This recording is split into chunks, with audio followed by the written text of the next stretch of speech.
दोस्तों, किसके कहने पे पावर स्टार पवन सिंह ने टिकट वापस कर दिया आसनसोल वाला, बताने वाले हैं पूरी बात।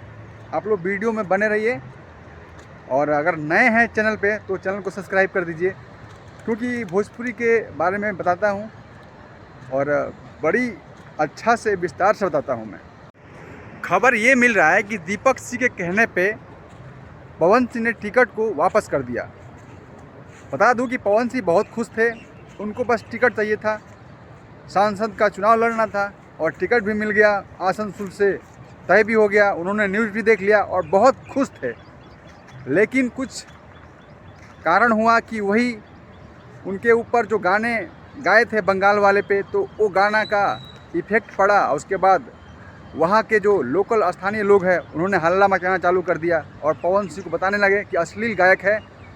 और ये बात दीपक सिंह को पहुंचा और दीपक सिंह से सलाह लेते हैं पवन सिंह, और दीपक सिंह ने बोल दिया, भाई साहब सही नहीं है चुनाव लड़ना वहाँ से, बड़ी खूंखार इलाका है और ममता दीदी, लेकिन ये नहीं जानते कि बीजेपी से चुनाव लड़ रहे हो, आपका जिम्मेदारी बीजेपी है, बीजेपी झेलेगी जो भी झेलना है।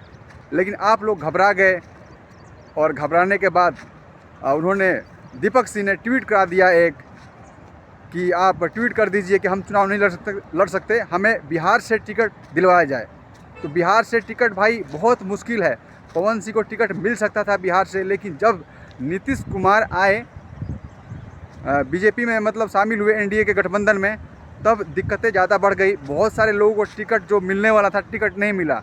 जैसे नवादा से उनके भी बात चल रहा था, मनीष कश्यप की बात चल रहा था, इन लोग को इसी वजह से टिकट नहीं मिला। और पवन सिंह को भी इसी वजह से, मतलब बिहार में सेटलमेंट नहीं कराया गया, उनको आसनसोल भेजा गया, क्योंकि वहाँ के प्रत्याशी जो भी लड़ते हैं तो वहाँ हार जाते हैं। इसलिए बीजेपी ने पवन सिंह को चुनाव मतलब लड़ाने का प्रयास किया और उसके बाद लेकिन पवन सिंह असफल रहे और किसी कारण से बोल दिए कि मैं चुनाव नहीं लड़ूंगा, और उसके बाद टिकट बीजेपी को मतलब वापस दे दिए।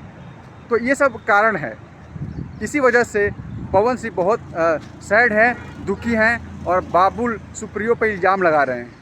तो दोस्तों, क्या कहना है आपको? क्या मेरी बातों में सही कुछ बात है या नहीं है? प्लीज़ कमेंट करिए और बताइए कि मैंने सही कहा या गलत कहा।